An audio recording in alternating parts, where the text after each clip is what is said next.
आज जो fourth video मैं आप सभी के साथ शेयर कर रहा हूँ, वो फोर्थ वीडियो कोचिंग वाले इश्यूज़ पर रिलेटेड है। बहुत सारे छात्रों को ये जानने की उत्सुकता रहती है कि मैं इस कोचिंग को ज्वाइन करूँ या ना करूँ, या दूसरे शब्दों में मैं बोलूँ कि अगर मैं कोचिंग नहीं करूँगा इस एग्ज़ाम की तैयारी के लिए तो मुझे सक्सेस नहीं मिल पाएगी।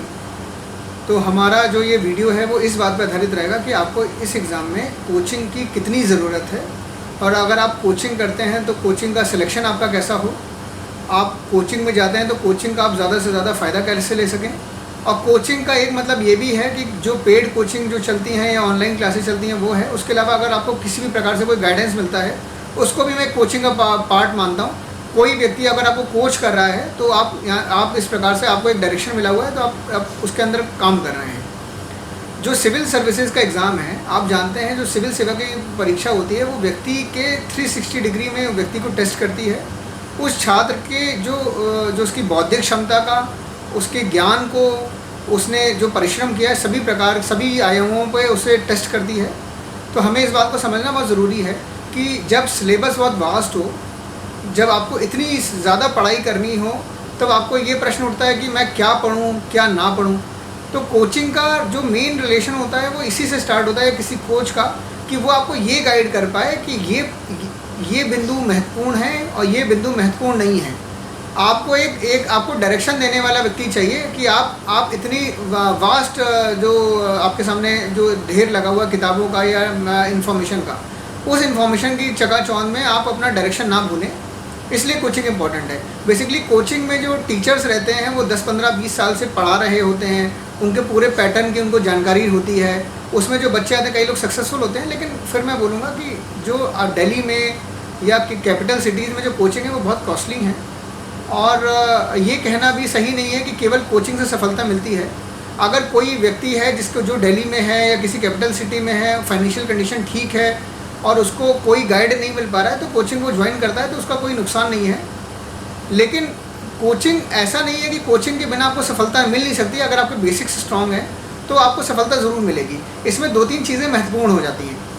मैं अपना एग्जाम्पल आपको देके बताना चाहूँगा कि कॉलेज में मैंने IIT कानपुर से बीटेक किया था, और बीटेक के 3rd ईयर या 2nd ईयर में मुझे लगा कि इसके बाद आपका इंजीनियरिंग करने के बाद आपका क्या कैरियर होना चाहिए। तो मैंने ये डिसाइड किया कि मैं भारत में जो प्रीमियर सर्विसेज हैं, सिविल सर्विसेज एग्जामिनेशन, उस एग्ज़ाम को दूंगा, और उस एग्ज़ाम के थ्रू अपने कंट्री में जो भी अपॉर्चुनिटीज़ मिलेंगी काम करने की, वो अपॉर्चुनिटीज़ मुझे मिल पाएँ।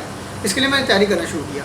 2nd और 3rd ईयर कॉलेज का मैंने इसलिए बोला, जनरली इंजीनियरिंग कॉलेज या मेडिकल कॉलेज या किसी और भी जगह आप ग्रेजुएशन करते हैं तो आपके पास 2-3 महीने जो टाइम रहता है वैकेशन का, या इनफैक्ट नॉर्मल टाइम में रहता है, उस दौरान आप काफ़ी सारी चीज़ें पढ़ सकते हैं, उन चीज़ों को गाइड कर सकते हैं, और वो एक प्रकार से आपको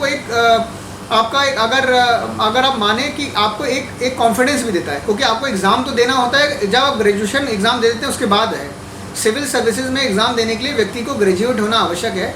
तो अगर आप ग्रेजुएशन के 3-4 सालों का प्रयोग कर लेते हैं तो आपको कॉन्फिडेंस भी रहता है, और आपको ये भी पता रहता है कि हमने इतनी तैयारी तो कर ली है और किस डायरेक्शन में हमको बढ़ना चाहिए।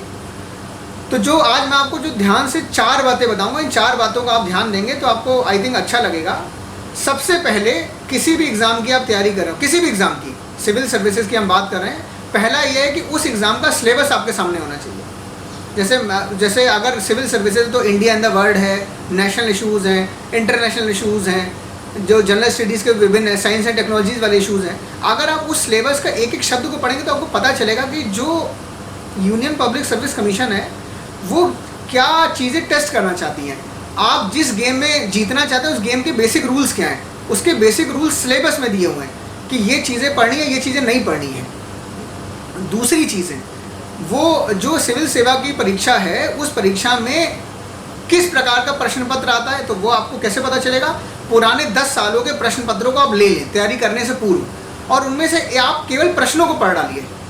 जैसे मान लीजिए 2015 के एग्ज़ाम में आया हो कि भारत और अमेरिका के संबंध कैसे हैं, भारत और ईरान के संबंध कैसे हैं, हमारे यहाँ खेलों की क्या स्थिति है, साइंस एंड टेक्नोलॉजी का कोई प्रश्न होता है। जब आप 10 सालों के प्रश्न पत्र पढ़ेंगे तो आपको पढ़ाई करने से पहले समझ में आ जाएगा कि किस प्रकार की रिक्वायरमेंट एग्ज़ाम की है। जिस एग्ज़ाम को आप दे रहे हैं आपको पता होना चाहिए ना कि आप कहाँ पे स्टैंड करते हैं और क्या चीज़ें आपसे पूछी जाती हैं। तो 10 साल के पेपर आपको एक इंडिकेशन दे देते हैं कि हमको क्या क्या चीज़ें एग्ज़ाम में पूछी जाती हैं और क्या पढ़ने का तरीका होता है। और मैं तो ये बोलूँगा कि हर 10-15 दिन पे आप अपने 10 साल के पुराने प्रश्नों पत्र को खोलें, उनको दोबारा पढ़ें, और जिस जिस विषय को पढ़ते जाते हैं, आजकल तो किताबें इतनी अच्छी हो गई कि टॉपिक वाइज भी प्रश्न पत्र आने लगे हैं।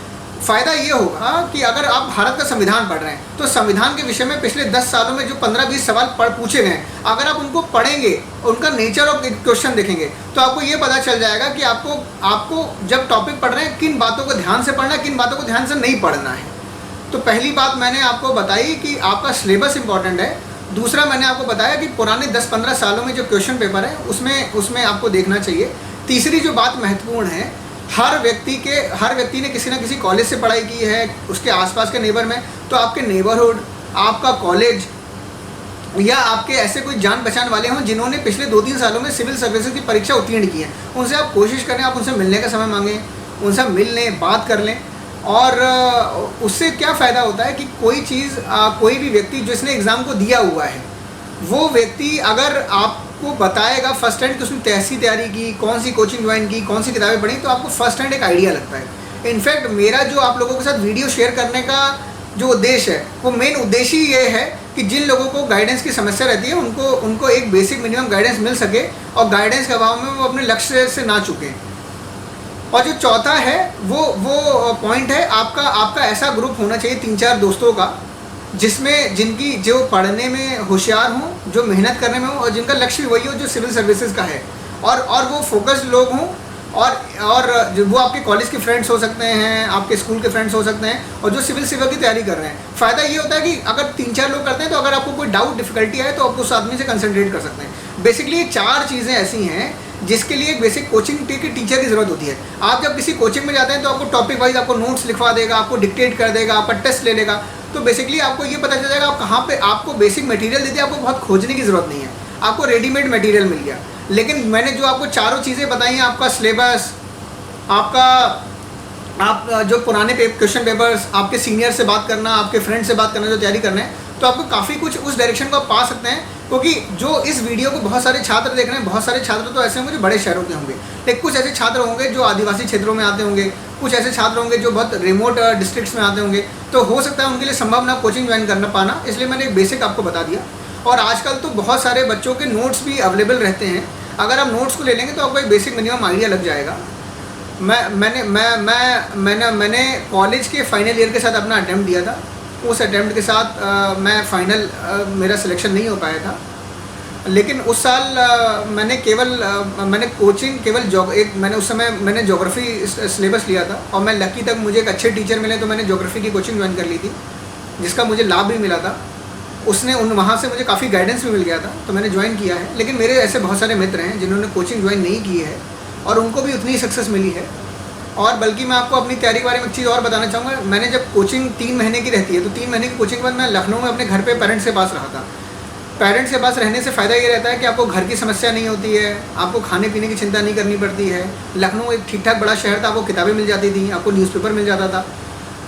तो इस प्रकार मैंने किया है। और मैं ये मानता हूँ कि अगर आपको फाइनल मेरा अभिमत ये है कि अगर आपको सर्कमस्टांसेस परमिट करते हैं तो आप कोचिंग ज्वाइन कर सकते हैं, लेकिन नहीं परमिट कर सकते हैं तो आपको कोई बहुत डिसएडवांटेज नहीं है। खासकर मैं आपकी कोशिश करूँगा कि मैं आपको ऐसी सलाह दे पाऊँ कि अगर आपको गाइडेंस की कमी हो रही है आपकी पूर्ति कर पाएँ। लेकिन कोचिंग कोई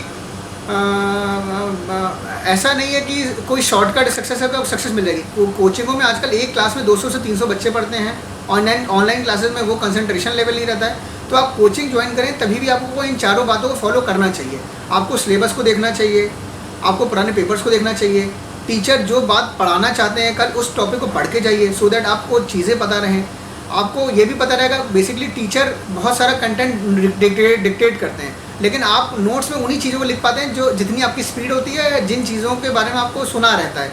कई जगह आपकी स्पेलिंग मिस्टेक हो जाती है, तो अगर आप पढ़ के जाएंगे तो आप कोचिंग का फ़ायदा ले पाएंगे। कोचिंग में आपको कोशिश करनी चाहिए कि मैं सबसे अच्छा परफॉर्म करूँ। कोचिंग के टेस्टों को आप ऐसा मानिए कि आपका एग्ज़ाम होने वाला है, टेस्टों को आप सीरियसली दें। मैंने आज का जो ये वीडियो बनाया है, मैंने बेसिकली बहुत सारे बच्चों ने मुझसे कोचिंग के बारे में पूछा था, तो मैंने आज कोचिंग वाले विषय में आज आपको बताया है। और मैं उम्मीद करूँगा कि इसमें अगर आपको कोई प्रश्न होंगे तो आप वीडियो के माध्यम से आप मुझे दे पाएंगे।